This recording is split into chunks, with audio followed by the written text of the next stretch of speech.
Bonjour, bonjour. Bienvenue dans ce petit live du jeudi avec Miel qui va être notre invitée du jour. Je la montre de près, ça laissera le temps aux gens d'arriver. Voilà, Miel, Miel de côté, Miel de dos, Miel de face, Miel du dessous, Miel du dessus. Voilà. Et sinon, je vous souhaite la bienvenue dans ce petit live du jeudi qui parle petit patron et un peu plus. Parce qu'en plus, dans la boîte à questions de cette semaine, il y avait un peu de questions qui sortaient un petit peu de la couture et, ou de petit patron. Donc, c'était intéressant. Et j'ai tout ça de questions, plus tout ça. Pas mal, hein? Et évidemment, priorité aux questions en live. Malvina est là. Je le vois sur la discussion qu'on a à côté. Elle est connectée, elle l'a jusque 14, je crois. C'est ça, Malvina? Donc, on va essayer de faire un live 14h, 14h15 max, ça serait bien. Parce qu'en plus, après, moi, il y a mes copines qui viennent. Mes copines, vous les connaissez. Il y a Noémie, Zoé et Laurie qui viennent. Elles veulent rencontrer Miel. Non, rien à voir. On se voit pour fêter mon anniversaire tout à l'heure. Donc, faut que je travaille un petit peu avant qu'elles arrivent quand même.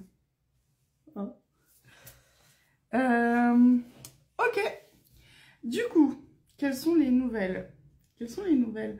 J'avance bien sur le patron. Là, se trouve sur le mannequin une version portée que je ne montrerai pas encore. J'espère. En fait, mon objectif, ça serait de lancer la pré-vente vendredi de la semaine prochaine. Je pense que c'est jouable, mais je suis obligée de mettre un mais. Pour ceux qui n'ont peut-être pas l'info, qui sont pas sur TikTok, parce que sur TikTok, en fait, je vous parle beaucoup du sujet de la PMA. Et je le fais pas ici, non pas que j'en ai pas envie, mais tout simplement parce que c'est des vidéos qui nécessitent du temps. Et sur Instagram, on est très limité. Et vraiment, en 3 minutes, on n'a pas trop le temps de dire ce qu'on voudrait dire. Souvent, on a besoin de 4 minutes, c'est tout quoi, à 1 minute près. Donc c'est pour ça que ce sujet-là est plutôt abordé de l'autre côté. Et donc là, je suis en pleine five. Ça y est, j'ai commencé le dur, on va dire. C'est-à-dire que je dois me lever très tôt pour aller faire des prises de sang très tôt, à 7h et quelques, à Lille. Et je n'habite pas à Lille, donc il y a la route. Ensuite, s'enchaînent des échographies quasiment tous les jours juste après. Ça me prend beaucoup de temps, des piqûres tous les soirs. C'est voilà, c'est une mécanique qui prend beaucoup de temps. Donc au-delà de l'effet que, enfin un peu de la fatigue d'avoir un traitement, parce que c'est un traitement qui hormonalement nous déraille complètement, moi c'est ce que je note le plus dans la PMA, pour mon cas, c'est ça bouffe du temps. Ça, en fait, on met sa vie entre parenthèses, mais on met pas juste sa vie privée, on met toute sa vie. Je tire mon chapeau à toutes celles... Thelma! Pardon, je reviens. Tu sors.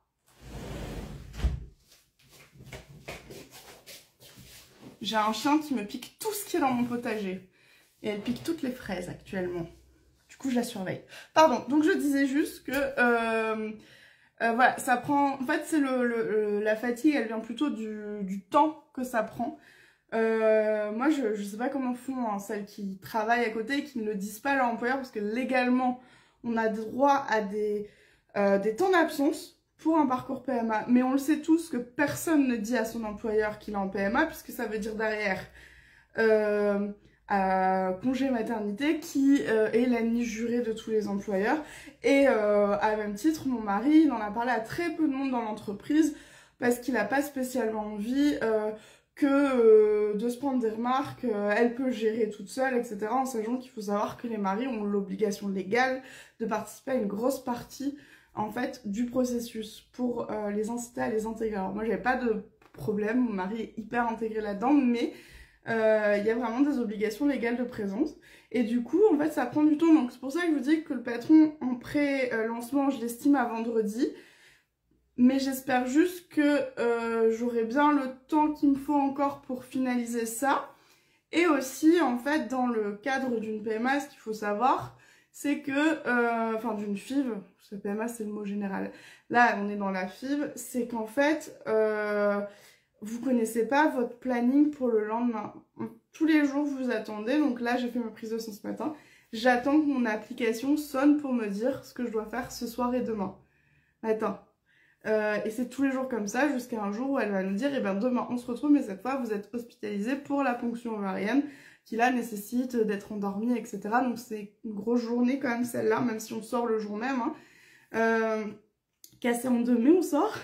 Donc c'est vrai que en fait j'ai du mal à estimer mes délais parce que il y a toujours des petits imprévus du quotidien qui sont là, mais bah moi là ça tombe pile maintenant. Je choisis pas plus que ça les dates et en même temps c'est jamais le bon moment donc il faut y aller. Mais du coup voilà. Donc j'espère que vous serez indulgents si jamais je peux pas lancer la semaine prochaine. Ça sera peut-être la semaine d'après. Et j'ai une idée de sortie définitive qui serait estimée à peu près à fin juin. Ça serait mon idéal. Ça sera fin juin ou fin juillet. Donc ça c'est pour les petites nouvelles du moment.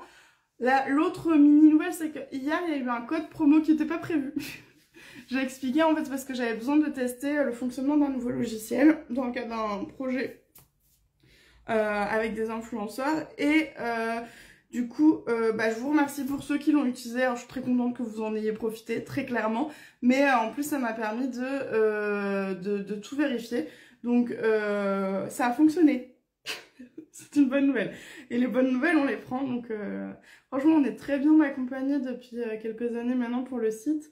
C'est la même personne qui s'occupe de notre site depuis qu'on l'a refait, donc il y a 2 ou 3 ans. 2 ans, oh, je sais plus, c'est pas important. Mais en tout cas, c'est trop cool parce qu'à chaque fois, les choses fonctionnent très très bien. Voilà. Sur ce, je pense que avec Miel, c'est tout ce qu'on a à vous annoncer. Miel, c'est la petite nouvelle Jellicat dans ma vie, c'est pour ça qu'elle est là. Je voulais vous faire profiter de sa mignonitude. Et je tiens à dire à tous ceux qui ont mis en MP que elle ressemblait plus à un bourdon qu'à une abeille. Je sais qu'elle a plutôt le physique d'un bourdon. Alors, 2 solutions. Soit elle est métisse, abeille bourdon, et c'est ok, on l'accepte telle qu'elle est, parce qu'elle est magnifique. Soit elle a une addiction au miel, au lieu de le produire, elle le bouffe. Mais en tout cas, elle est mignonne, comme elle est. Et on l'accepte avec son surpoids, parce qu'en plus, elle est lourde. Voilà. Sur ce, on parle couture? J'ai vu qu'il y avait une question. Pauvre Malvina qui doit être là. Bon, ça parle couture quand Et petit update de mon chien, elle s'est allongée devant les fraises. En mode, non mais là je dors. Je mange pas les fraises, je dors. Bref. Je te regarde. Je te surveille. Je te connais. Bientôt 5 ans.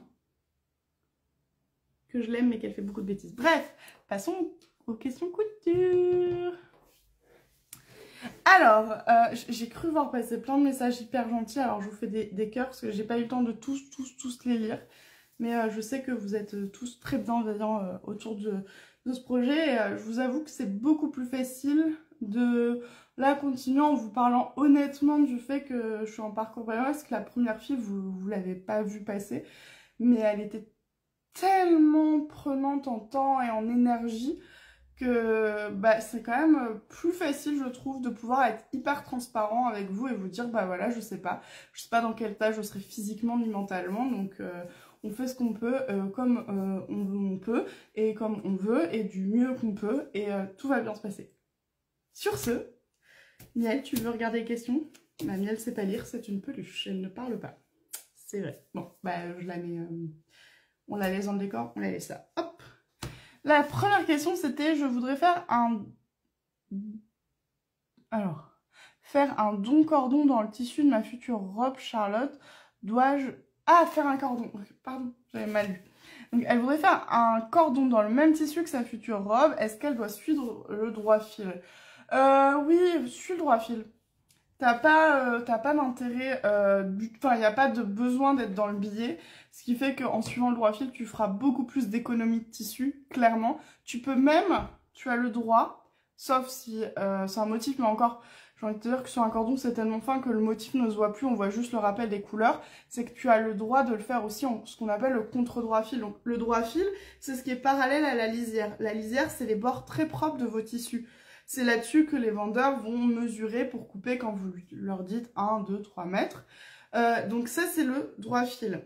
Si c'est bien un tissu tissé en toile, donc il y a des fils en perpendiculaire comme ça, donc de la popeline, etc.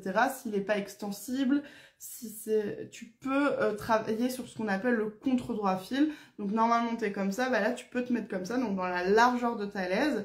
En fait c'est une solution super économique en tissu, donc tu pourras le faire, si ça t'arrange, vas-y.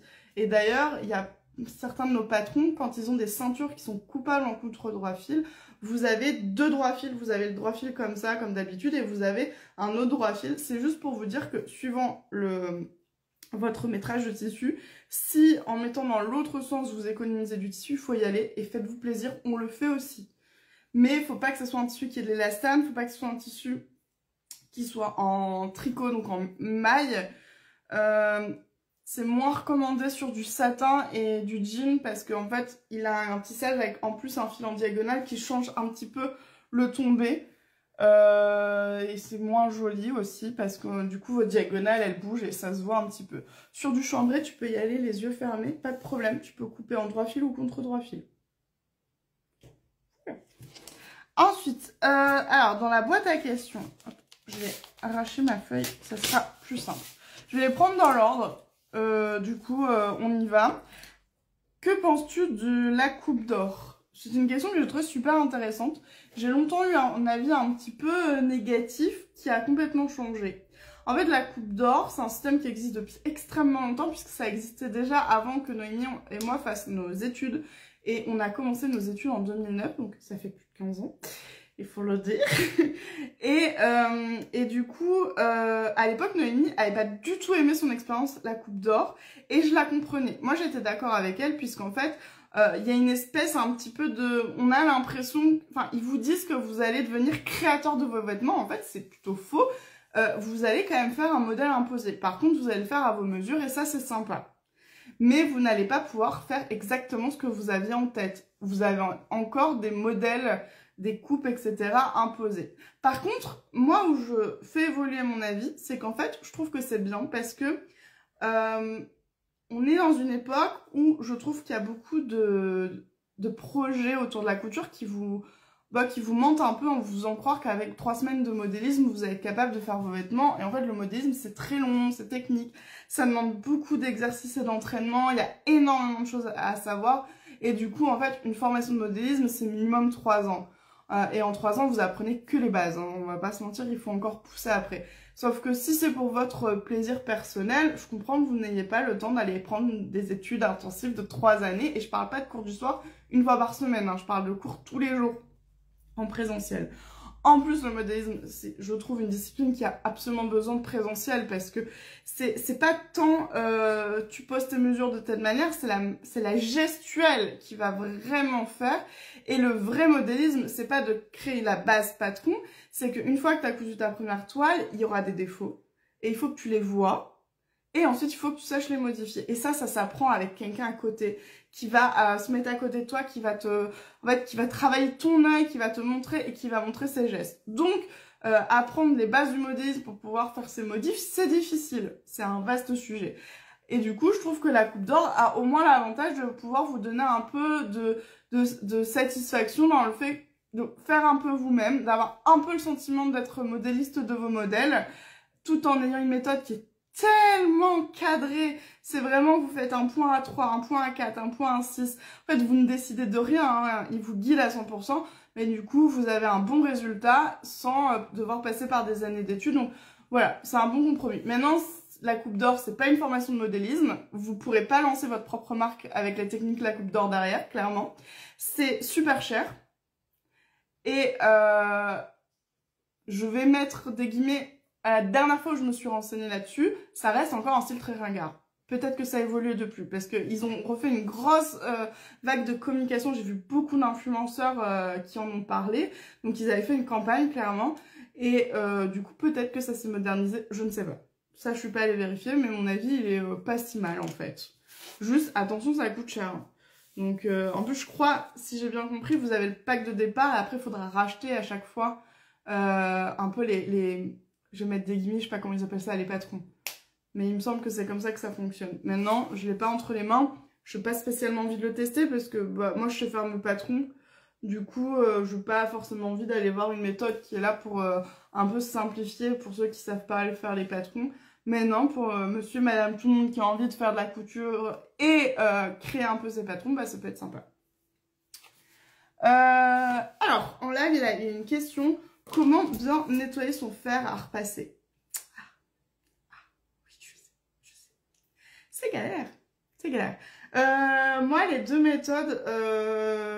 Alors déjà, je sais pas si c'est méga recommandé, je le fais encore, de mettre du vinaigre dans le réceptacle à eau pour un peu... ou de... Enfin maintenant, j'utilise plus de vinaigre, moi j'utilise de l'acide citrique que je mélange à de l'eau. Ça évite les odeurs, en fait, ça pue beaucoup moins l'acide citrique et c'est la même fonction. Et ensuite, la semelle, soit il y a des méthodes naturelles qui, moi, m'ont pas convaincue. Et les méthodes pas naturelles, elles m'ont un poil plus convaincue. Je dirais que le produit qui est sympa, c'est celui de chez Odif. C'est une espèce de crème blanche et vous allez devoir frotter votre fer sur du tissu avec ça. Ça fonctionne, mais attention, attendez pas que votre fer soit méga encrassé. Parce que la dernière fois, c'est ce que j'ai fait et là, par contre, c'était long. Et après, en supermarché, on trouve les sticks là que vous mettez dessus. Quand le fer est très chaud, faut le faire dehors parce que ça pue et ça fait une vapeur et ça fonctionne. Mais l'huile de coude. Et pour ceux qui ne savent pas, l'huile de coude, c'est faut forcer. Non, parce que la dernière fois, il y a je sais plus qui, un de mes neveux qui me dit mais c'est quoi l'huile de coude, ça se trouve où? Non mais c'était muscle. Mais il est jeune. Voilà. Les jeunes, faut leur apprendre. Mais moi, c'est ça. Après, s'il y en a qui ont trouvé the technique, mais partagez-la. Hein. On est tous preneurs. Parce que franchement, c'est chiant. Mais c'est horrible. Le meilleur conseil, c'est de ne pas salir sa semelle. Évidemment, ça nous arrive à tous. Mais franchement, ayez le réflexe de vachement utiliser soit du papier sulfurisé, soit un morceau de tissu en coton blanc ou non teint pour éviter qu'il y ait des transferts de couleurs. Entre la semelle et votre tissu, dès l'instant où il y a un risque, je pense par exemple aux pièces thermocollées, une fois, vous avez peut-être le réflexe de bien protéger et la table à repasser et la semelle avec des papiers ou du linge, mais quand vous allez faire par exemple repasser vos coutures ouvertes pendant la session couture, en fait votre semelle elle va repasser, elle va être sur la couture, mais il y a peut-être du thermo aussi, parce qu'on repasse sur l'envers, donc pensez encore à protéger. Et comme ça évite au maximum que ça s'encrasse. Et soyez rassurés, je fais aussi les bêtises. C'était justement sur la jupe là que je suis en train de développer. J'ai pas mis de... Quand j'ai voulu ouvrir mes coutures, du coup, sur la ceinture, qui était à me coller, bah forcément j'ai passé le fer, j'ai regardé la semelle et j'ai fait... Ah. Par contre, je l'ai nettoyé tout de suite parce qu'il y avait presque rien. C'est parti en 2 secondes. Que si j'avais attendu que j'avais repassé 50 fois que ça avait bien chauffé, ça aurait été une galère. Ah ben il y a des questions. Alors, bon, je les prends dans l'ordre les questions. Les premières n'étaient pas des questions très couture. Quel est ton ressenti sur le fait d'avoir repris le modélisme? Parce qu'en fait, pendant 6 ans, c'est Noémie qui a pris la main sur le modélisme. Donc, au début, moi, je faisais des accessoires et les vêtements. Et puis, on s'est rendu compte que de toute façon, c'était trop compliqué de travailler sur 2 patrons en même temps, puisque derrière... Moi, à la communication, j'avais pas le temps de lancer tous les patrons, de bien faire les choses, on avait besoin en fait que notre cerveau soit quand même concentré sur un projet. Donc, il est arrivé un moment où elle a pris la main sur le modélisme à 100%. Après, j'étais tout le temps là aux essayages, etc. Mais c'est vrai que je pratiquais beaucoup moins. Du coup, mon ressenti, beaucoup de plaisir à refaire le métier pour lequel je me suis destinée à l'origine, je me suis formée. Parce qu'en fait, la communication, ça a jamais été ma vocation. J'aime bien le faire, etc. Mais être entrepreneur et être influenceuse et être à la communication d'une marque, c'était pas du tout mes projets de vie. Moi, je voulais être modéliste et comme toute personne qui crée sa marque, et bien très vite, j'ai compris que mon métier, je le ferais pas beaucoup par rapport à tous les autres métiers obligatoires quant à ta marque. Donc, là, il y a quand même beaucoup de plaisir à refaire du modélisme. Il y a beaucoup de nœuds de cerveau parce que ça fait longtemps. Il faut que je retrouve toutes les habitudes, tous les mécanismes. J'appelle encore Noémie beaucoup. Oh, j'y arrive pas, t'en penses quoi? Et elle, t'as qu'à faire comme ça. Et elle me fait halluciner parce qu'elle a des réflexes, mais qui sont liés à l'expérience, tout simplement. Donc c'est très cool. Maintenant, je reprendrai pas, le prochain patron, ce sera par manteau. On va y aller crescendo et par étapes. il faut un peu de douceur. Mais c'est plutôt cool. C'est plutôt cool. La seule chose, c'est qu'il faut vraiment que je change mes habitudes de travail parce que le modélisme, ça demande de la concentration. Donc je peux pas me dire, tiens, aujourd'hui je fais 2 heures de modélisme et puis après je m'occupe des autres tâches obligatoires dans l'entreprise, de l'administratif pour Malvina, de la communication, des échanges avec toutes les personnes avec qui on travaille. Ça, je peux pas. Parce qu'une fois que je suis dans le modélisme, il faut que j'y aille à fond. Donc j'essaie de trouver un peu une routine où je fais 3 jours sur le patron par semaine et 2 jours où je gère un peu le reste. On verra sur le long terme, en sachant que mes journées vont être grandement diminuées là pendant à peu près 1 mois. On va voir. Du coup, alors le décolleté de ma Charlotte, donc c'est une robe, est trop plongeant. J'ai cousu le décolleté pour le monter un peu, mais maintenant j'ai le haut gauche qui baille un peu. Comment faire? Parce qu'effectivement, Charlotte, c'est un cache-cœur. Donc nous, ce qu'on fait, c'est que en l'essayant, on croise et on met des épingles. Et on épingle jusqu'au maximum qu'on le veut ou que le décolleté le permet. Si ça baille, je pense que tu as déséquilibré les 2 pièces. Parce que si t'as qu'un côté qui baille, peut-être que t'as trop tiré sur l'autre côté et que ça a créé en fait une poche. Moi, je découds et je le refais. Il faut absolument que tu épingles sur toi. Parce qu'en fait, on a des poitrines asymétriques. On est toutes pareilles. Et du coup, si tu le fais à plat en disant je monte sur 10 cm, tu peux créer un déséquilibre. Donc, il faut vraiment le faire porter sur soi. Tu mets des épingles jusqu'au maximum et tu mets les épingles dans le sens comme si c'était la couture en fait. En espérant que ça t'aide un peu. Hop. Alors il y a quelqu'un qui dit qu'il nettoie la semelle de fer avec de la pierre blanche. Moi ça a rayé ma semelle. La pierre blanche, je sais pas quoi en penser.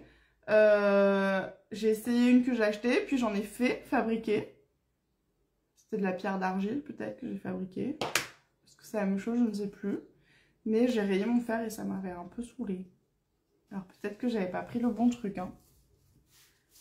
Et du coup, est-ce que tu frottes fort pour ta semelle ou pas? Parce que, je sais plus... Oui, moi, on m'avait dit tu fais une pâte un peu avec du bicarbonate. Mais en fait, faut frotter. Donc j'avais dit, mais j'ai dû frotter hyper fort, ça m'a fait mal au bras. Ah bah oui. Mais en fait, ça m'avait un peu gonflé parce que je trouvais pas que c'était miraculeux si ça demandait un effort presque surhumain. J'avoue.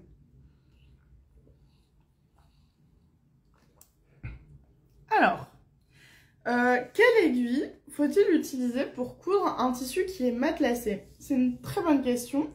En fait, le matelassé, la plupart du temps, il est fait à partir d'une toile de coton, donc une cretonne ou une popeline, mais souvent c'est la cretonne qu'ils utilisent, c'est la moins coûteuse. Du coup, il faut absolument prendre l'aiguille qui est adaptée au tissu de base, donc il faut essayer de le reconnaître. Soit tu as fait ton matelassé toi-même et a priori tu connais probablement le type de tissu.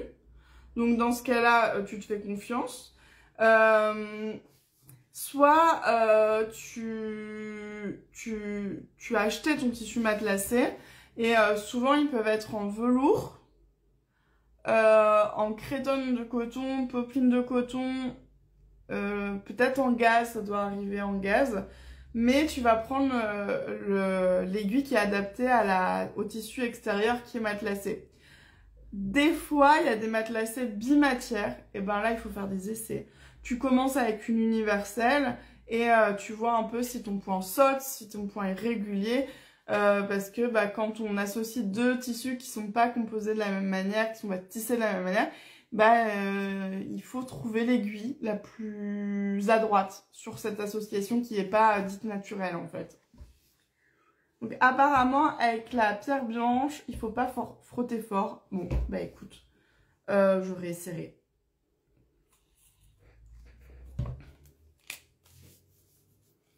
Hop, hop, hop.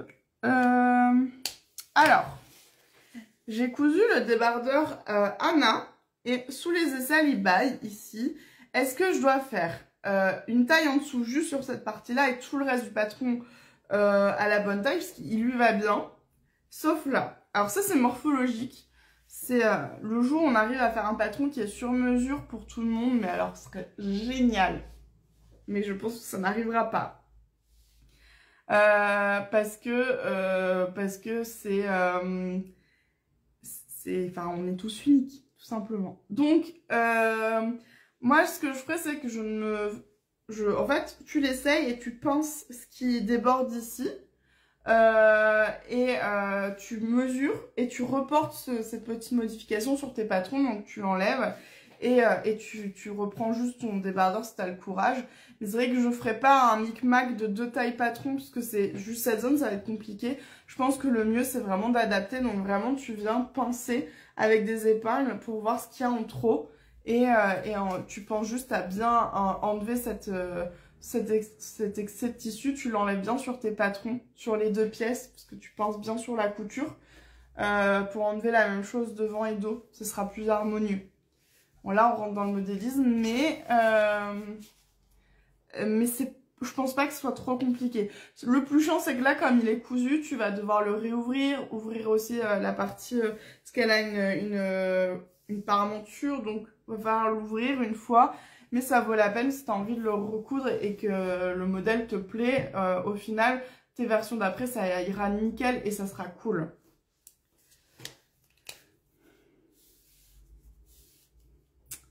Comment sont choisis les noms des patrons de couture? J'en ai déjà parlé, mais parce qu'en fait, dans la vidéo d'hier, je vous proposais de donner vos idées. Je vous promets pas de prendre une idée qui est citée, mais ça peut toujours être cool. Donc en fait, en gros, il y a du subjectif. Bah, on a toujours choisi les patrons en choisissant des prénoms. Au début, moi, c'est parce que j'aime bien plutôt les vieux prénoms, donc je choisissais, mais c'est un peu le cas de plein de gens, et donc plein de marques de patrons, donc on s'est un peu tous retrouvés à naviguer autour des mêmes prénoms, et je trouve que c'est pas dingue d'avoir... par exemple, il y a 5-6 patrons qui s'appellent Charlotte. Donc si vous voulez parler du patron, il faut être hyper précis. La robe Charlotte de chez Petit Patron, c'est pas marrant, c'est pas idéal pour nous non plus, hein, parce qu'il peut y avoir des...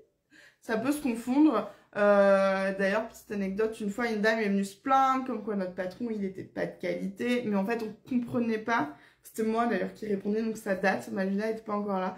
Et en fait, je comprenais pas vraiment ce qu'elle me reprochait, parce que il y avait aucun de nos patrons qui avait ça. Jusqu'à ce que je comprenne qu'on lui avait recommandé un de nos patrons, mais elle avait acheté dans une autre marque un patron qui portait le même prénom. Et du coup, bah, je disais, bah, va falloir voir avec l'autre marque, parce que moi, je peux pas vous aider, je connais pas ce modèle. Et donc, elle était un peu dégoûtée. Bon, après, j'avais envie de dire...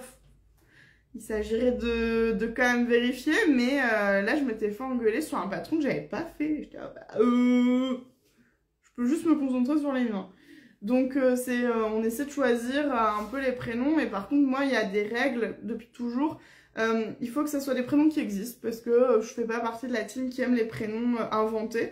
J'ai rien contre les prénoms originaux, mais c'est vrai que j'aime quand même bien le fait qu'un prénom, il ait une histoire. Je suis mariée à un fan absolu d'histoire, bien que sa période préférée ce soit le Moyen-Âge.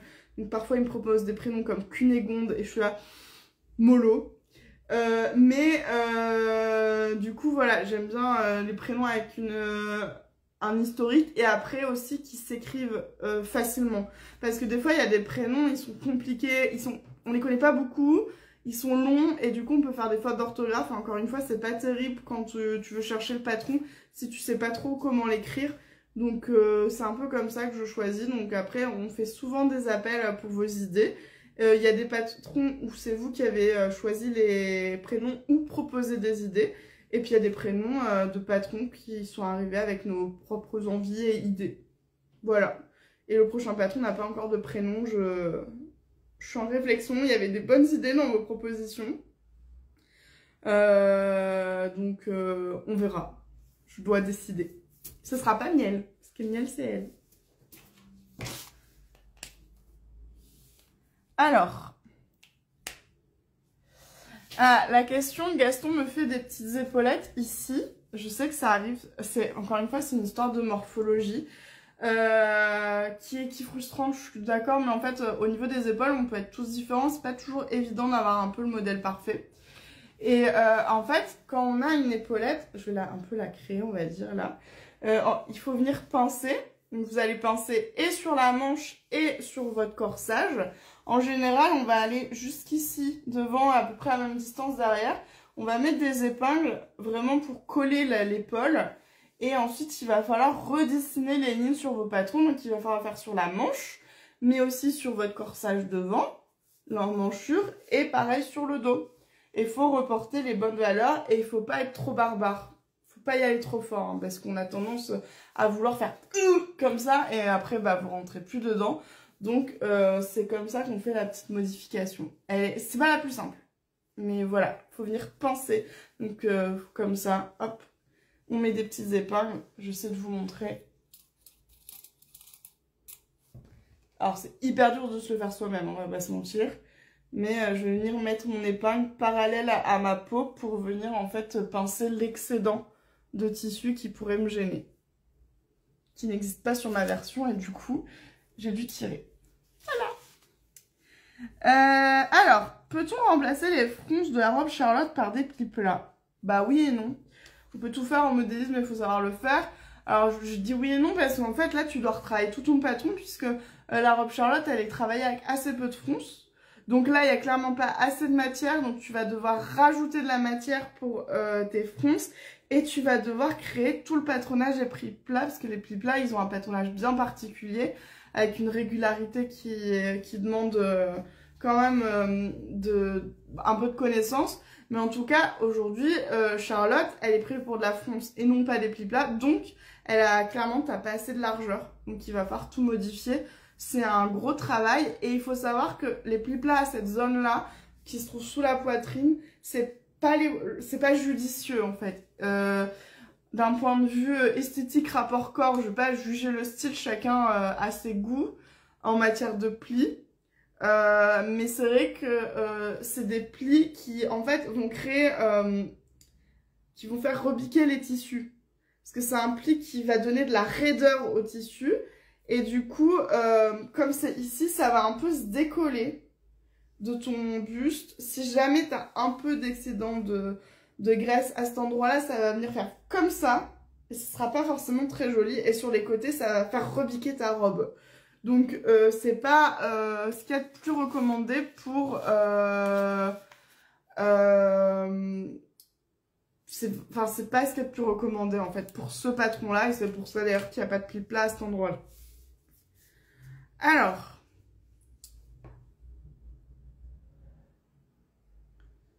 Alors, il y a quelqu'un qui dit, mais les épaulettes ne viennent pas de la machine à coudre et des aiguilles au point trop serrées. Bah, ça ferait que ça, en fait, si c'était... je pense que là, elle parle d'un vrai excédent de tissu, que j'ai déjà vu sur certains, hein. C'est pour ça que je dis que c'est morphologique. Il y en a qui en ont pas, il y en a qui en ont. Moi, je suis d'accord pour dire que si c'était à refaire, je voudrais que la manche de Gaston elle soit un peu plus plate. Mais on va surtout faire un autre patron de t-shirt plus tard, avec un travail plus plat.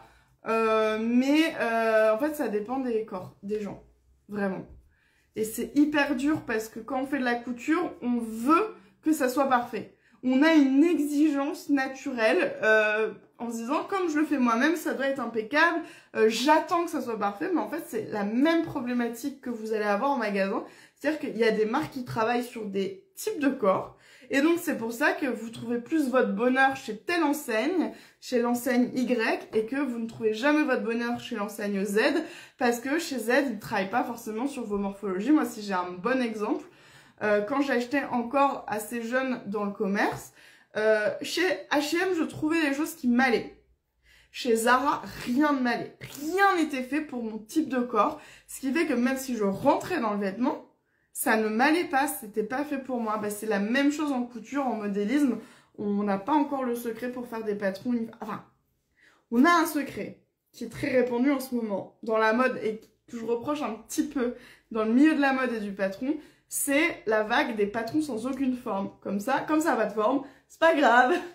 De base, c'est prévu pour pas être très esthétique. Tous ces trucs-là hyper larges, tellement larges que d'un seul coup, il n'y a plus vraiment de travail de coupe. Bon, bah là, dans ce cas-là, je pense qu'il n'y a plus beaucoup d'exigences à avoir, vu que de base, sur tout le monde, ça a un effet sac. Et c'est vrai que c'est une espèce de mode en ce moment qui doit bien arranger les marques parce qu'ils n'ont plus de modélistes à payer, je pense, pour ça.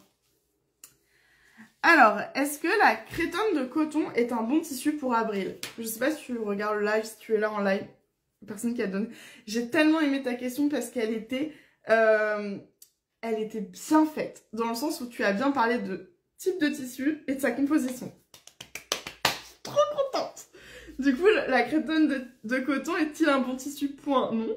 Mais je vais expliquer pour avril. Alors, la crétonne, c'est la toile de coton la moins chère du marché.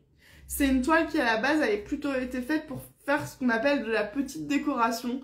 C'est le tissu méga utilisé dans le commerce pour faire les petites panières en tissu que vous allez trouver chez Jiffy, pour faire des thés d'oreiller, qui ne sont pas haut de gamme, parce qu'en haut de gamme, on va plutôt aller utiliser des satins ou de la percale. C'est en fait ce qu'on appelle les petits objets du quotidien. Donc c'est une toile peu qualitative qui va avoir plusieurs défauts. Déjà la première c'est que souvent les couleurs vont se barrer au lavage, ça va se délaver très vite. C'est un tissage un petit peu lâche, mais pas aérien comme de la gaze, c'est juste lâche, donc ça va pocher, ça va se détendre. C'est pas un tissu très solide. Mais c'est très courant d'en trouver dans les merceries parce que c'est le moins cher et que le prix est guide des consommateurs aujourd'hui. Donc les boutiques le proposent parce qu'ils arrivent à le vendre et donc les fabricants ont développé une gamme de motifs énorme. Et je pense à un exemple. Les plus connus, c'est l'enseigne Domotex qui est basée dans le Nord. J'adore leur style de motifs. Ils sont colorés, ils font du bien. Mais ils font quasiment, enfin même s'ils ont développé, ils font tout sur des bases crétonnes peu qualitatives et c'est redasse en fait. Donc pour l'habillement, c'est pas vraiment recommandé. Maintenant, on l'a jamais exclu de nos patrons parce qu'on sait que vous êtes très nombreux à en avoir. Donc pour avril, tu peux le faire. Moi, je m'étais fait une robe en crétonne. Elle avait un tombé assez raide que j'aimais beaucoup. Maintenant, j'en avais fait une vidéo tellement j'avais le cœur brisé.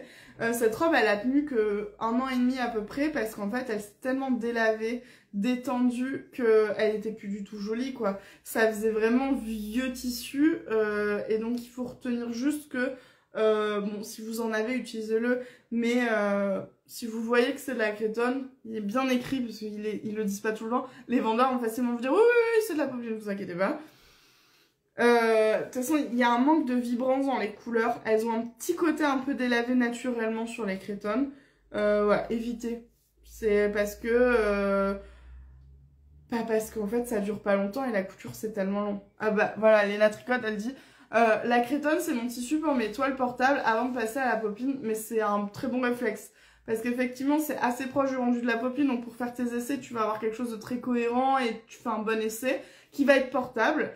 Mais tu sais aussi derrière que ça va pas durer des plombes, donc c'est vraiment le truc de te dire bah c'est ma toile mais je peux la porter un petit peu et ça c'est cool. Alors...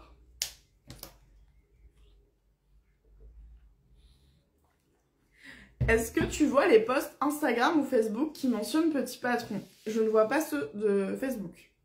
Les notifs Facebook, c'est un monde parallèle que je n'ai pas encore tout à fait percé correctement.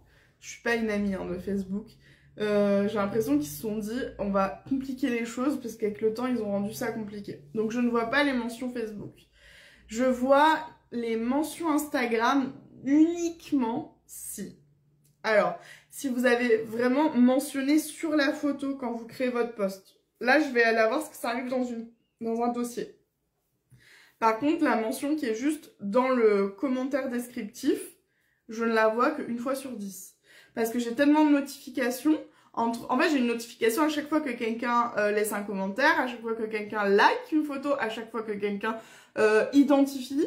Et en fait, j'ai tellement de notifications que sur une journée, je peux pas toutes les voir. Donc, elles disparaissent très très vite. Et celles que je vois encore moins, c'est les mentions en story. Parce que comme la story est courte, bah, des fois j'arrive trop tard, j'ai pas le temps de les faire tous les jours. Et donc le seul moyen pour que je les vois, c'est l'identification sur la photo. Là je vais la voir. Et des fois vous avez du bol parce qu'en story je suis à temps, j'arrive au bon moment. Ce matin j'ai vu, quand j'attendais justement dans la salle d'attente, j'avais le temps de regarder et j'ai vu un joli sac Emilien. Et j'étais hyper contente parce que c'est rare que j'ai le temps. Souvent, je vois, cette personne a fait une story, mais je ne la vois pas. Et je suis là, zut, je l'ai loupée. Et je suis frustrée, tout autant que vous. Pardon. Alors,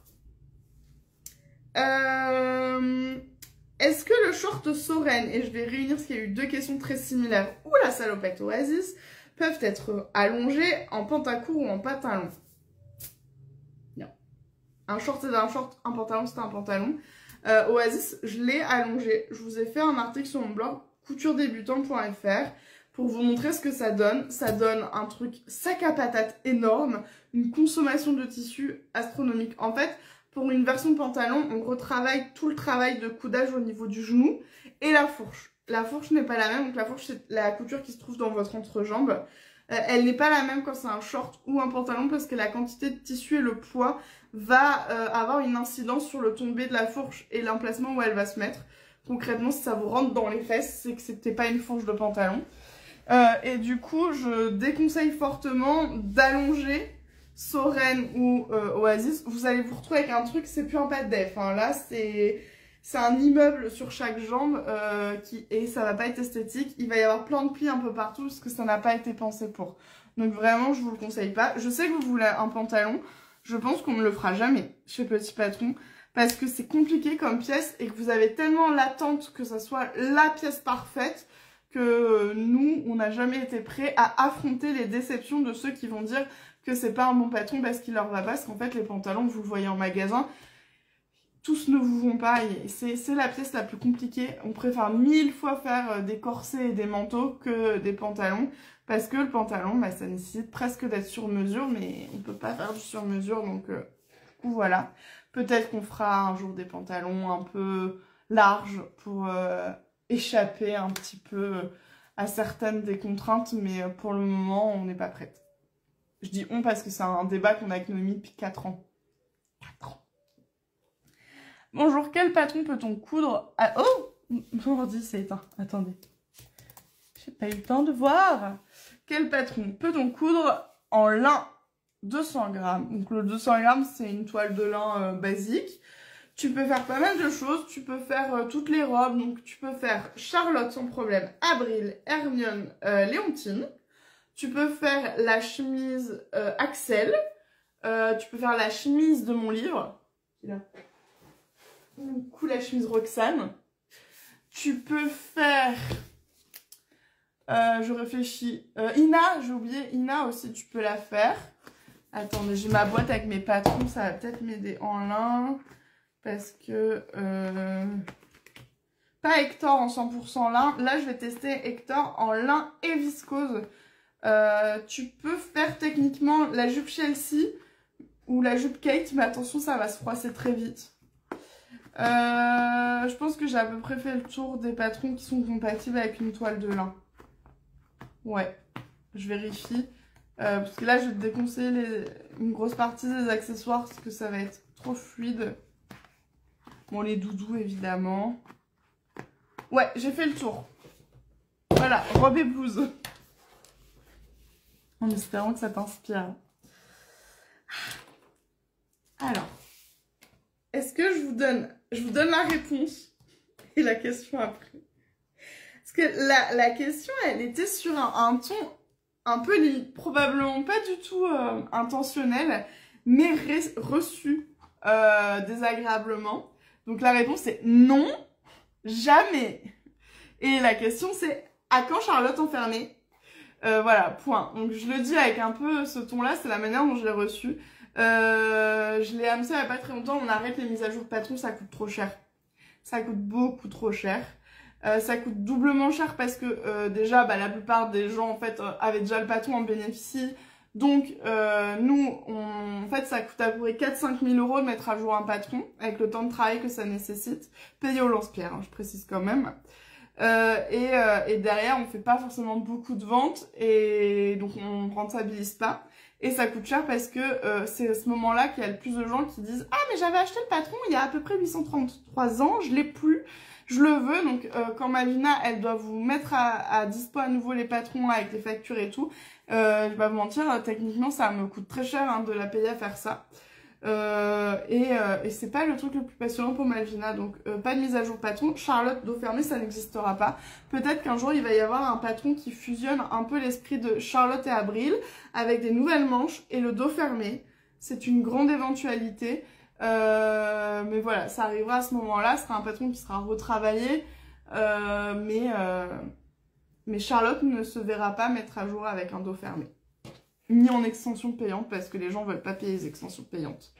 Même si là, il y en a qui vont dire, moi, il n'y a pas de problème, mais la majorité veut pas du tout... voilà, parce qu'elle me dit, tu dis souvent que Charlotte ne sera pas fermée, mais voilà... la question revient, je peux pas en vouloir, il y a des gens qui découvrent Petit Patron après et qui sont pas au courant, mais c'est vrai que c'est le sujet sensible, parce que c'est très répétitif depuis des années. Surtout que Charlotte, elle a été pensée pour qu'elle complètement compatible avec un soutien-gorge pour justement enlever la crainte qui est ouais mais je peux pas la porter sans soutif, moi je porte pas de soutif. En fait on l'a pensé pour qu'elle soit compatible avec un soutien-gorge. Alors il y en a qui disent quel dommage de l'avoir en dos fermé parce qu'elle est belle avec son dos ouvert. Moi je trouve qu'avec le dos fermé elle n'aurait plus de charme, vraiment plus aucun charme. C'est hyper personnel hein, mais... parce que c'est un tout petit dos ouvert, donc t'as pas vraiment froid avec ça. C'est compatible soutien-gorge, et du coup, ouais, je trouve ça dommage aussi, mais en plus, c'est un énorme travail, hein, là, de la faire en dos fermé. Faut refaire tout le dos. Et c'est un patron qu'on a développé il y a... Clara a quel âge? Clara a 5 ans cette année. Donc c'est un patron qu'on a développé il y a 5 ans et demi. Ça veut dire se remettre dedans alors que ça fait des années qu'on a plus mis le nez dedans. C'est un beau boulot. Donc... non. Ok, je passe aux questions, boîte à questions, parce que là en live, il n'y en a plus. Est-ce que je recommande un ordre pour réaliser les vêtements en couture? Je pense que c'est dans l'idée de quelqu'un qui n'ose pas forcément se lancer. Est-ce qu'il y a un ordre idéal? Oui et non. C'est sûr que je vais pas vous recommander de commencer par la salopette Moana. Oh, pardon, je viens d'assister à une scène qui est pas cool. Il y a mon chien qui dort hyper calmement dans le jardin, sous un arbre, et je viens de voir un pigeon qui lui a chié dessus. Elle est là genre... Je comprends. C'est... Oh, pardon, j'ai été déconcentrée par cette attaque. J'ai réglé mes comptes avec ce pigeon. Bref, est-ce qu'il y a un ordre? Donc je disais pour les vêtements, pour se lancer dans les vêtements, déjà, on va revenir une info. À l'exception des accessoires ultra basiques, c'est plus facile de coudre des vêtements que des accessoires. Vraiment. On a toujours très peur, on a l'impression que passer au cap du vêtement, ça va être insurmontable. C'est plus long souvent parce qu'il y a un peu plus de pièces, plus de tissus, mais c'est pas du tout plus compliqué, bien au contraire. Et après, il y a des patrons qui sont méga accessibles. Je pense aux jupes Chelsea et Kate, qui sont très très simples d'accès. Je déconseillerais de démarrer avec de la maille parce que il faut maîtriser les tissus extensibles, c'est un peu moins facile. Et après, je vais déconseiller de s'attaquer aux vêtements compliqués qui nécessitent des tissus épais comme le short Soren, la jupe Moana ou la salopette Moana, parce que c'est pas évident de maîtriser et un tissu plus difficile et des techniques de couture. En plus, c'est des pièces qui ont beaucoup d'étapes. Et pareil, le manteau qui demande beaucoup de temps aussi, donc c'est pas idéal. Maintenant, si t'es... la manière dont j'imagine les patrons depuis toujours, c'est que moi, j'ai juste envie que toi, tu te dises j'ai envie de coudre ça, donc je peux le faire. Donc tous nos patrons étaient pensés en partant du principe que c'était un grand débutant qui allait utiliser le fichier. Donc pour ceux qui ont déjà de l'expérience, c'est méga facile. Et pour ceux qui ont moins d'expérience, eh ben, ça permet de les amener là où ils ont envie. Donc à partir de là, tu te fais plaisir. Si tu as besoin que ton premier projet soit très facile et rapide, la jupe Chelsea ou la jupe Kate, et puis après tu te lances dans ce qui te fait envie. C'est vrai qu'il y en a qui disent aussi le crop top Ina. En deuxième, le crop top Ina est pas ultra compliqué, donc tu peux y aller. Effectivement. Et voilà, et il y en a plein qui témoignent en disant qu'ils préfèrent coudre des vêtements que des accessoires. Les accessoires, c'est long. C'est très minutieux, c'est beaucoup d'angles, il y a souvent du zip, donc c'est pas du tout plus simple en fait.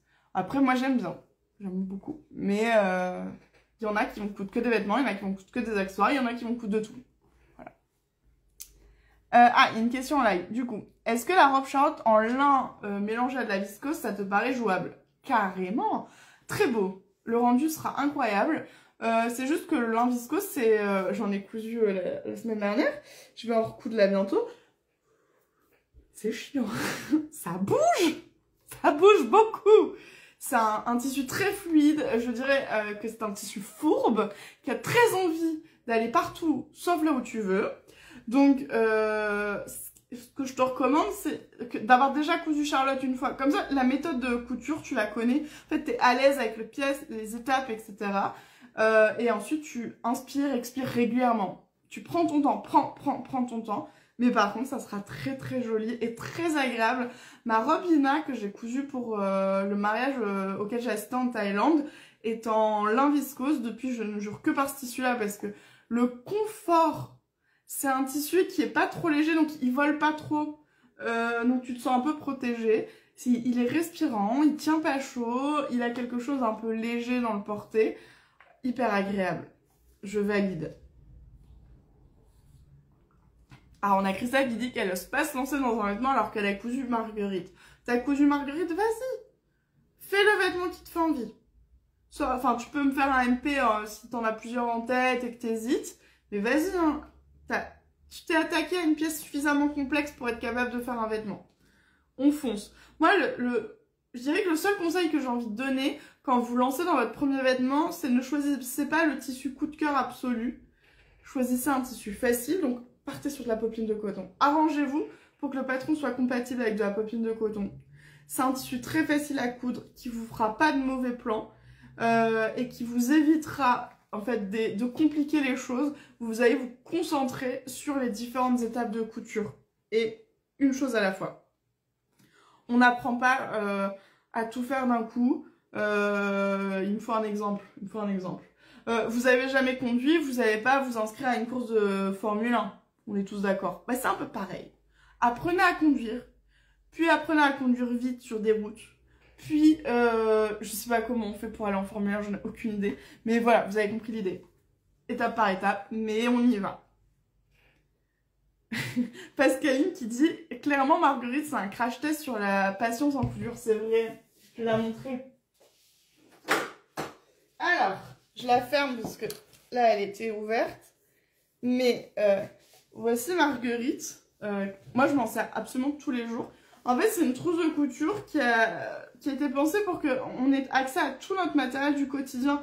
J'ai les ciseaux, j'ai tous les feutres et crayons, j'ai mes petits ciseaux de précision, j'ai mon poinçon, parce que moi je travaille beaucoup au poinçon. J'ai plein de pinces accessibles. J'y ai accroché normalement, on va aller voir mes épingles à nourrice. Il y a mon mètre qui pendouille. J'ai du masking tape. Normalement, voilà, j'ai mes craies de traçage. En fait, il y a tout et à l'intérieur, il y a encore plus parce qu'à l'intérieur, il y a aussi un espace avec d'autres choses comme par exemple un cutter. Bon, d'habitude, je mets là mon cutter. Et du coup, cette trousse, elle n'est pas ultra difficile, mais elle demande de la patience parce que c'est plein de petits carrés qui s'assemblent ensemble. Donc, effectivement, le jour où tu as fait ça, tu es prêt. Tu as atteint un niveau intermédiaire en couture. C'est pas une blague. Alors, en live, comment enlever l'électricité statique, j'imagine, d'un vêtement? Je ne peux plus porter Hermione car elle est électrostatique. Bah, en fait, c'est ton tissu. Si quelqu'un a la solution, ça veut dire que c'est un tissu de doublure et pas de vêtements extérieurs. J'ai moi-même une Hermione qui a ce problème-là, qui me colle aux jambes. J'ai tenté un temps de laquer mes jambes collants, quand je la porte avec des collants. Mais ça marche pas toute la journée, donc j'ai pas trouvé de solution magique. En fait, c'est le tissu. Le problème vient du tissu. Moi, j'ai pas trouvé de solution miracle. Après, si vous en avez une vraie, ok. Mieux que la fameuse astuce du talc pour les jambes qui frottent, qui est franchement une astuce nulle. Ça marche 3 minutes. Au bout de 3 minutes, le talc est parti et vous avez à nouveau les jambes qui brûlent. Je pense à ça parce que j'ai fait la vidéo pour vous donner moi mes astuces pour pas avoir les jambes qui frottent. Et je me suis préparée psychologiquement à ce que quelqu'un dise « Non, mais il y a le talc, c'est écologique. » Alors, écologique, mais si tu dois en remettre toutes les 3 minutes, je suis plus très sûre. Oh, le pigeon, il revient. Mais il a fait quoi, mon chien? Ouais, tellement elle part. Elle a raison, elle se méfie. Elle s'en méfie, mais oui. Il est pas sympa, ce pigeon. Pardon, hein, mais... Ouh la vache! Il y a une bombe chez Audif pour l'électricité statique. Si ça existe, je ne sais pas. Audi font tellement de produits que c'est tout à fait possible. Un short en satin de coton plus élastane, ça sera confortable. Alors, je dois avoir loupé. Je pense que j'ai loupé le but de cette question-là. Faudra peut-être être plus précis sur le short en satin de coton. En satin de coton plus élastane. Tu veux faire un short Soren? Si c'est le cas, non. C'est pas compatible. Le satin, c'est un tissu trop fin et fluide. C'est un tissu de robe. Et Soren, c'est un short qui nécessite un tissu avec vraiment de la tenue comme du jean, en fait. Et là, ça marchera pas. En plus, faut retenir une chose, le satin, c'est joli, mais ça fait apparaître tous les défauts de couture et les défauts de votre corps. C'est un tissu qui est traître, qui va pas du tout vous aider. Ne mettez jamais un vêtement en satin pour votre premier date. Vous allez être inconfortable.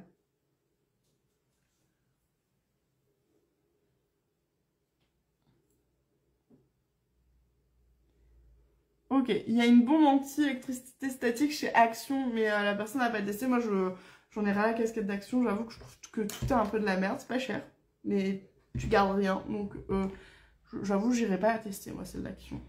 Pardon. Je sais que des fois, il y a un peu des exceptions, mais globalement...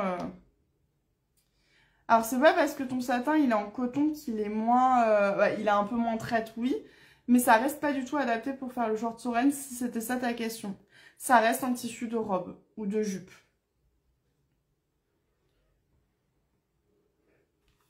Je te laisse préciser ta question, du coup. Alors, si je fais la trousse de toilette Clara en tissu enduit, faut-il mettre le thermocollant sur la doublure dans ce cas? J'ai adoré les questions. Oui, c'est très juste. Alors, la trousse de toilette Clara, on vous recommande de la thermocoller pour qu'elle ait plus de résistance dans la durée, mais aussi un peu plus de tenue, parce qu'on aime bien qu'une trousse reste bien en place pour avoir accès à ses affaires. Le coton enduit, c'est un peu plus raide, mais c'est mou en même temps. C'est un peu traître, le coton enduit. Donc, c'est pas parce que vous utilisez du coton enduit que tout de suite, vous n'aurez pas besoin de mettre de thermo. Par contre, vous ne pourrez pas mettre de thermocollant sur du coton enduit parce que pour poser le thermocollant, il faut chauffer le tissu et le coton enduit ne peut pas être chauffé, il va fondre et coller à votre fer. Vous allez devoir le nettoyer là, vous avez mal au bras. Et donc, effectivement, l'excellent réflexe, dans ce cas-là, à titre exceptionnel, on vient mettre le thermocollant sur le tissu de doublure qui peut être par exemple en popeline de coton et qui va aider la trousse à avoir une belle tenue. Donc excellent réflexe, je suis très fière.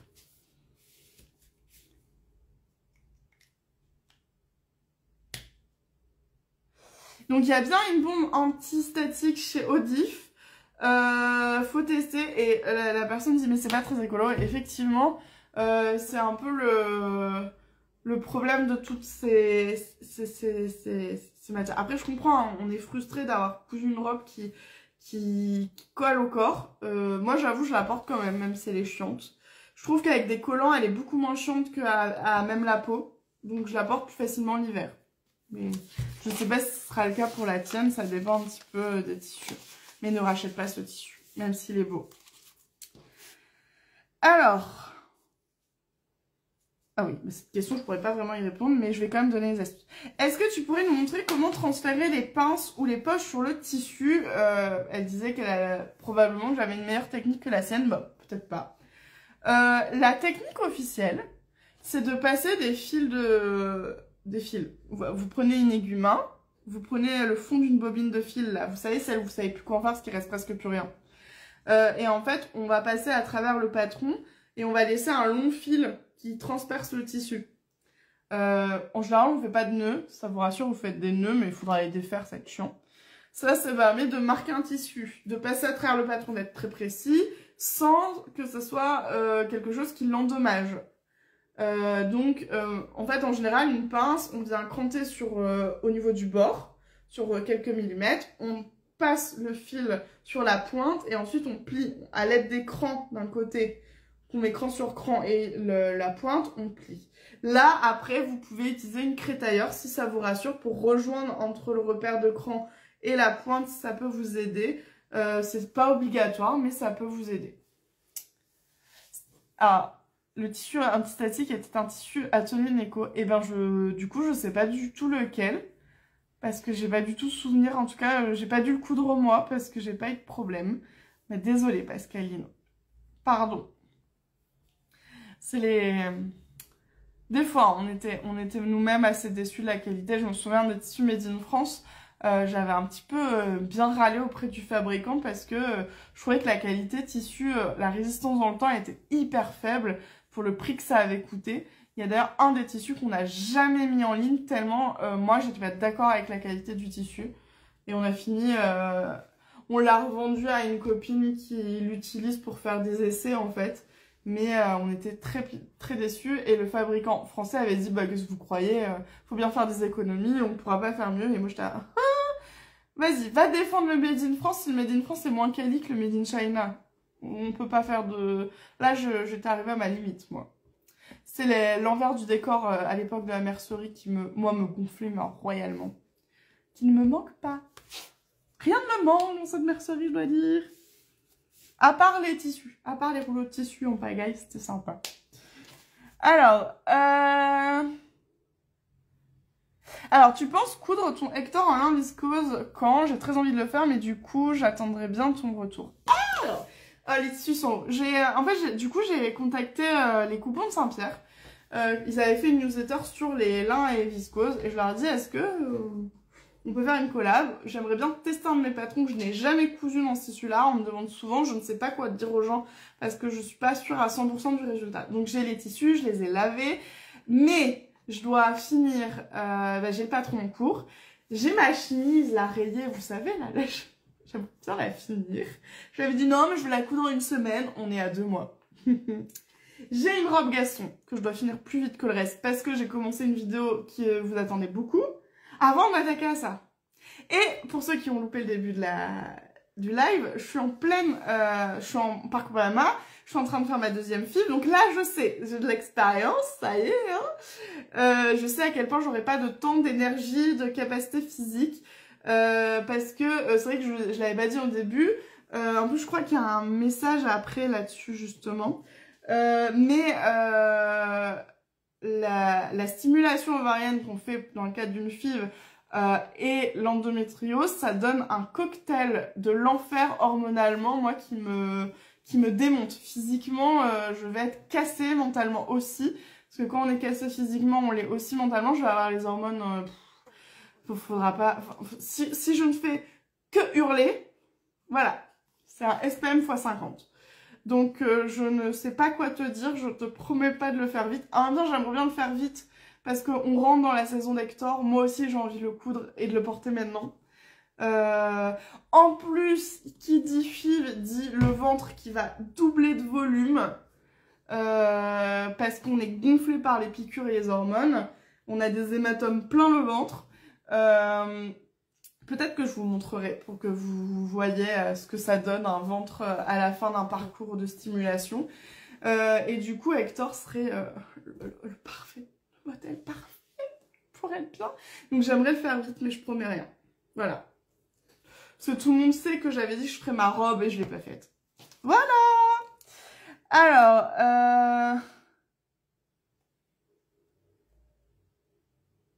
Alors, là, j'ai une question, Malvina. J'ai pas le contexte, du coup, je l'ai pas compris. Celle sur les poches. Je veux bien le contexte.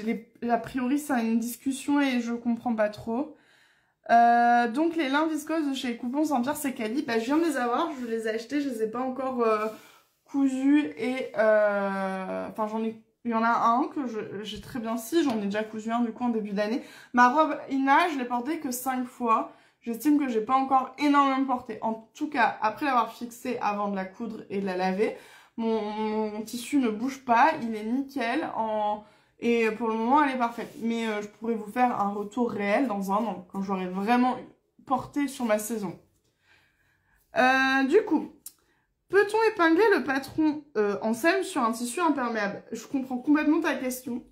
En fait, moi, ce que je recommande pour tous vos modèles, quels qu'ils soient, c'est de toujours bien mettre les épingles sur le bord du papier, à moins d'1 centimètre du bord. Comme ça, vous êtes dans ce qu'on appelle la valeur de couture et cette valeur ne sera pas visible. elle sera à l'intérieur du vêtement.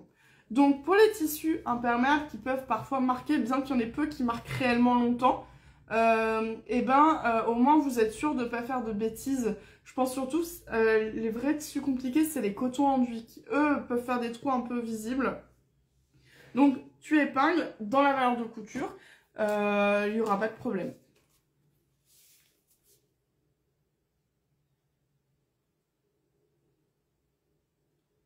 Bon, apparemment, il y a quelqu'un qui veut faire un jupon.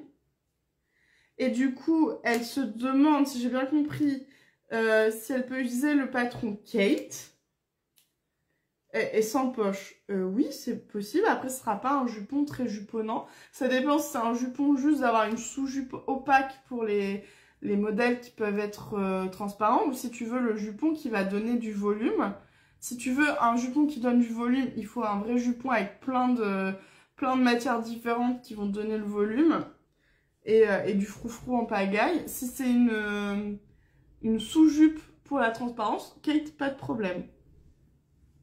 Si j'ai bien compris. Ma Luna, elle fait ce qu'elle peut pour m'expliquer. Ah bah voilà, il y avait eu un commentaire. Bravo pour ton travail avec ton endométriose, tu es une guerrière. Et déjà, merci pour ce message qui est adorable. Et c'est vrai que je réalise depuis peu.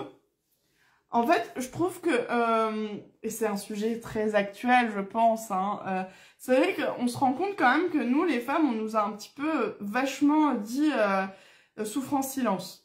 Depuis qu'on est petite, on entend, mais oui, les règles, ça fait mal, mais c'est comme ça. Et en fait, ça arrivait à un stade où, moi, j'hallucine parce que je prenais tout le temps sur moi, mais au point de m'épuiser physiquement et mentalement. Des fois, les filles, j'allais dormir dans la pièce à côté au bureau. Parce que des fois, moi je fais, à cause de l'endométriose, maintenant je sais ce que c'est, avant je savais pas, mais j'ai des crises de sommeil qui sont, d'un seul coup, j'ai une fatigue chronique incontrôlable, et j'ai beau dormir, ça ne me repose pas. Et maintenant, je réalise en fait que, ouais, si, c'est un quotidien avec l'endométriose, c'est de la merde. Enfin, y a pas d'autre mot, c'est juste de la merde. C'est des douleurs, c'est de la fatigue, c'est un sentiment d'incompréhension continuelle. Et ce que j'ai réalisé là, après quelques années... Ouh, ah, c'est mon chat. Après quelques années, c'est qu'en fait, je peux plus travailler à temps plein. Ma chance, c'est qu'en étant indépendante, je module mes heures. Je les adapte à ma capacité. Oh, on a de la visite. C'est Doudou. Moi, je sais que je peux plus du tout travailler en temps plein. Et que si j'étais salariée, bah, je serais obligée de demander un mi-temps thérapeutique. Donc, heureusement, dans ma situation, c'est un peu moins, on va dire, compliqué. J'accepte aussi, du coup, que je gagnerai moins en travaillant moins. Mais au moins, je m'épuise un peu moins. Mais force à toutes celles et ceux qui ont des maladies chroniques qui sont invisibilisées par la société. C'était une discussion qu'on avait hier, justement. On parlait de la pénibilité au travail avec mes parents et mon mari. Et je disais qu'il fallait aussi, au-delà de la pénibilité physique, je trouvais qu'on devait aussi valoriser la fatigue mentale. Je pense par exemple aux gens qui ont un travail où ils sont constamment en contact avec du public. Parce que, surtout à notre époque où tout le monde gueule tout le temps, les vendeurs par exemple, mais force à eux de subir pendant des heures tout le temps des gens. Et en fait, on a un peu de l'empathie facilement pour des gens qui ont des métiers très physiques et fatigants et c'est justifié. Mais il n'y a pas que ça, hein. Il y a aussi d'autres fatigues. Donc, tu vas pas me mordre. Toi, tu mords plus. T'as plus la force. Parce que sa fille, elle mord tout le temps. Bon, elles font pas mal. J'ai des petites dents de vieille. Parce que ce modèle-là a 17 ans. C'est une grand-mère et 11 ans avec moi. Parce que contrairement à ce qu'on m'a reproché dernièrement, commentaire sorti de nulle part, super quoi, un chat ça s'adopte, ça s'achète pas. J'ai pas acheté mes animaux, ils sortent tous d'associations, je suis d'accord, je compte l'élevage aussi. En attendant, oui, j'ai des chats de race, mais c'est un sauvetage. Oh ma doudou. Et du coup, cette année, ça va faire 11 ans qu'on s'aime. Enfin, je sais pas si on peut encore dire 11 ans, parce que depuis que je lui ai présenté mon mec, est-ce qu'elle m'aime encore? J'étais toute. Tu l'aimes surtout lui maintenant. Ouais. Tu veux pas t'exprimer sur le sujet en public? D'accord. On réglera ça en privé. Très bien. Mais je connais la réponse, hein. Je le sais. J'ai remarqué. Bien que là, tu sois venu me voir. D'accord. Ouais. Non, ça c'est vrai. Allez. On est d'accord. Il y a Léna Trucoc qui dit l'endométriose commence à être reconnue. Alors oui et non. Parce qu'en fait, elle est beaucoup plus publique, mais du coup, elle est beaucoup plus critiquée. Moi, j'hallucine un petit peu des remarques qui commencent à arriver. Oui, bon, c'est bon, tout le monde a de l'endométriose, apparemment, c'est le mal du siècle. C'est très violent comme réflexion. Ou ça arrivait dernièrement qu'on me dise, enfin, avant d'avoir le diagnostic, tu t'en sortais, donc bon, c'est que ça va. Mais je suis passée par 10 ans d'errance médicale à enchaîner les rendez-vous médicaux en disant j'ai un problème, je ne sais pas ce que j'ai. Non, j'ai juste un nom dessus. Mais je le rappelle, aujourd'hui on ne sait pas soigner l'endométriose. Et il y a plein de maladies comme ça qu'on ne sait pas soigner. Donc c'est déjà un grand pas d'avoir un diagnostic, mais croyez-moi, ce qu'on préférait, c'est un traitement, une solution. Même si je sais que ça n'est pas du tout négativement, ne t'inquiète pas, Léna. Mais c'est un autre aspect. Du coup, on parle couture. Vous êtes beaucoup à avoir des problèmes où vos chats n'aiment que les hommes. Oui, non, mais c'est parce qu'ils sont calmes, c'est ça. Hein? Moi, c'est le cas. C'est pour ça qu'elle le préfère. Il y a Malvina qui va partir, du coup, il faut que j'avance vite et on finira sans elle, évidemment. Tu t'en vas quand tu dois partir. Est-ce que j'ai fixé la couleur avant ou pas pour mon tissu, lin viscose? Oui, je fixe tous mes tissus en viscose, tous mes tissus en lin, mes cotons en qui j'ai pas confiance. Je sais pas vous expliquer. Je le prends, je le sens pas, je le fixe. Mais je fixe beaucoup de mes tissus. Je préfère prendre le temps de les fixer que d'être dégoûtée au bout de 3 lavages après l'avoir cousu. Donc je fixe beaucoup, mais en tout cas, les lins, c'est sûr que je les fixe. Parce que c'est une matière très très naturelle et du coup, on sait que c'est les produits chimiques qui fixent. Or, aujourd'hui, le travail du lin, il reste encore assez naturel, ce qui est très cool, mais du coup, il va dégorger. Et ça, j'aime pas trop. Alors...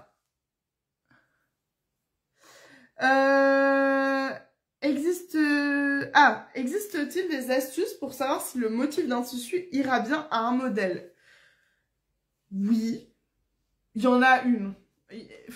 C'est hyper personnel quand même, je trouve. Enfin, il y a 2 astuces pour un peu avoir des bases.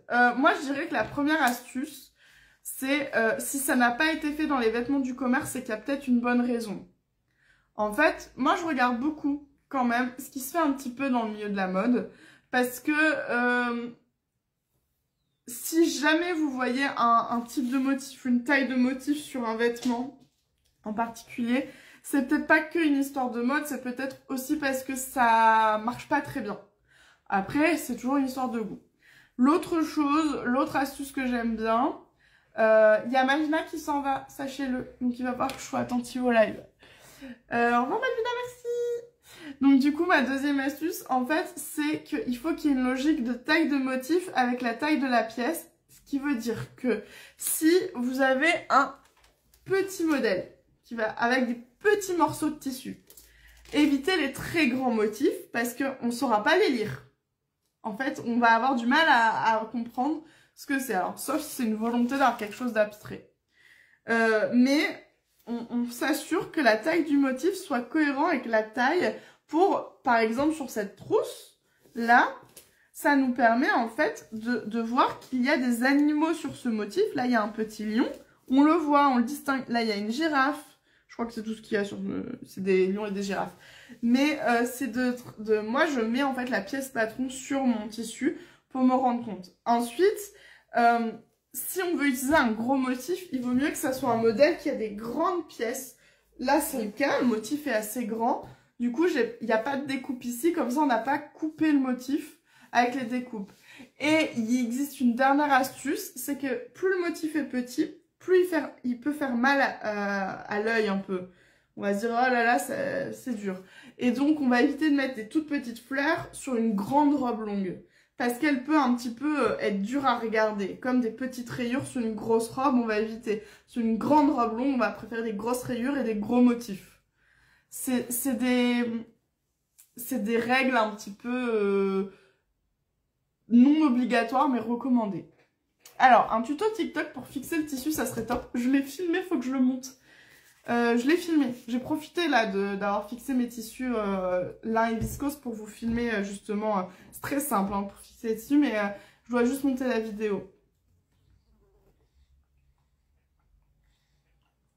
Alors, juste... C'est bon. Est-ce qu'on peut rajouter une ceinture à Isidore dans un deuxième temps si à l'usage on trouve que ça manque? Il faut savoir que Isidore est prévu avec une ceinture. Alors, est-ce que j'ai le patron là? Ça pourrait être pratique pour montrer. Je le cherche, j'essaie d'être... Ouais. Donc voici Isidore. Alors, on va essayer d'être clair. Il y a la version comme ça, courte. Ouais. Là, quand la ceinture est sur le côté, c'est obligatoirement au moment où on coud le vêtement qu'on va venir mettre la ceinture. Elle est fixée dans le vêtement.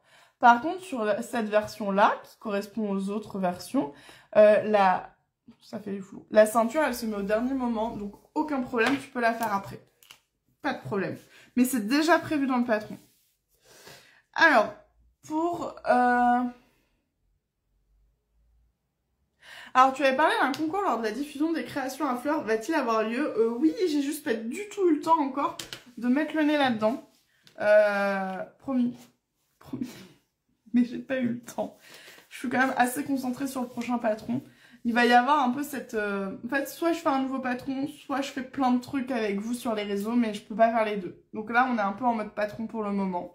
Mais je l'ai pas oublié, c'est promis. J'avais une question. Pour les patrons de Sweet, Andrea et Swan, est-ce qu'on peut les coudre dans une maille type tricot? Si je suis pointeuse, je vais te dire que toutes les mailles sont des tricots, puisque le concept de la maille, c'est de tricoter. Mais non, je sais très bien que tu veux parler d'un tissu, j'en ai pas là, qui a un aspect visuel où ça se voit que c'est un tricot. Oui, tu peux. Ma mère, c'est ce qu'elle fait. Tous ses Sweet Andrea, elle les préfère dans des tissus tricot. Faut juste savoir que c'est un tissu qui est un peu plus mou, qui a moins de tenue.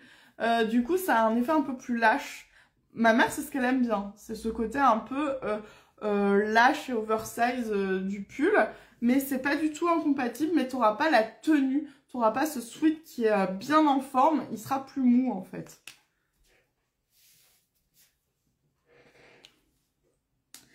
Peut-on coudre la robe Charlotte sans manches? Oui et non. Avec plus de non. Le patron n'a pas été prévu pour être cousu sans manche, donc il faut savoir faire des finitions. Parce que normalement, tu es censé mettre une manche. Donc il faut que tu choisisses comment tu veux finir ici. Et il n'a pas du tout été pensé pour être sans manche. Ce qui fait que en fait, ton épaule est large. Ça va te couper le bras. Esthétiquement, c'est pas du tout joli. En vérité, une robe sans manche, elle est toujours un peu moins large. Elle vient un petit peu rentrer dans l'épaule pour dégager légèrement ici ton épaule. C'est plus esthétique. Ça affine la silhouette. Ça l'allonge, c'est plus ce à quoi on est habitué. Ce qui fait que Charlotte sans manche, ça va pas être très esthétique, ça va venir un peu couper ici. Ça va avoir un effet de... C'est bizarre, on dirait que c'est pas fini. Parce que ça n'a pas été pensé pour. Donc après, si tu veux le faire, que tu sais comment faire ta finition, tu peux. Mais sache que ça sera peut-être pas ce à quoi tu t'attendais. J'avais cru voir des photos de Charlotte en version blouse, c'est faisable. Oui, oui, et en fait, c'est hyper simple. Je vais voir si j'ai Ouais. Donc, Charlotte, c'est elle. Ah, il y a de la lumière, hein, désolée. En fait, il suffit juste, la partie jupe de Charlotte, vous la raccourcissez suivant ce que vous préférez. Donc, si vous avez déjà une robe Charlotte, vous mesurez sur vous. Mais en gros, souvent, Charlotte, je crois qu'en blouse, ça doit être à peu près 40 cm plutôt de longueur. Après, ça a adapté hein, sur vous. Mais il suffit juste de couper le patron jupe à la hauteur qui vous intéresse. Il y en a plein qui l'ont fait, dont Noémie d'ailleurs. Et c'était très joli. Alors, du coup, on est dans les temps et j'ai fini les questions. Oui. Oh, je suis contente. Je sais pas à quelle heure il est. C'est pas mal, 14h17. On est pas mal. Sur ce... Est-ce que c'est pas jeudi prochain qui est férié? Est-ce que c'est férié? Ah, je sais jamais. Je sais qu'il y a bientôt un jour férié, mais je sais pas... Je sais plus quand. Est-ce que c'est un lundi? Est-ce que c'est un jeudi? Non, c'est bon. Ah, le 29, c'est quand? Si, jeudi prochain, c'est férié, du coup. Ok, c'est bien ça. Jeudi prochain, c'est férié, donc du coup, il n'y aura pas de live. Je live pas quand il y a mon chéri à la maison pour pas l'embêter. Et pour profiter de lui aussi. Je vous tiens au courant. Si, de toute façon, je vous tiendrai au courant en story. Et je vous ferai une newsletter, du coup. Si je suis bien dans les temps, on essaie de lancer la prévente du prochain patron vendredi. Je suis pas sûre d'en être capable. Je fais tout ce que je peux. Zoé aussi, parce que j'ai besoin de Zoé sur ça. Elle est en train de vous faire les dessins techniques. J'ai pu lui donner que hier parce que j'avais besoin d'avancer un petit peu sur le patron pour être sûre un petit peu du style quand même. Donc on essaye de lancer vendredi prochain en sachant que je pense pas, ça me paraît tôt, mais je suis pas à l'abri d'être vendredi prochain en réalité à l'hôpital pour la ponction. Je sais pas du tout quand elle aura lieu, en fait on le sait jamais à l'avance. Je change de protocole donc ça sera pas la même chose. Ils ont doublé les doses je crois, pour que ça aille plus vite, plus fort. Donc on va voir. Donc je vous tiens au courant. Si c'est bon... Non, je pourrais pas vous faire un live. On fera un live peut-être mercredi. Peut-être. Si j'y arrive.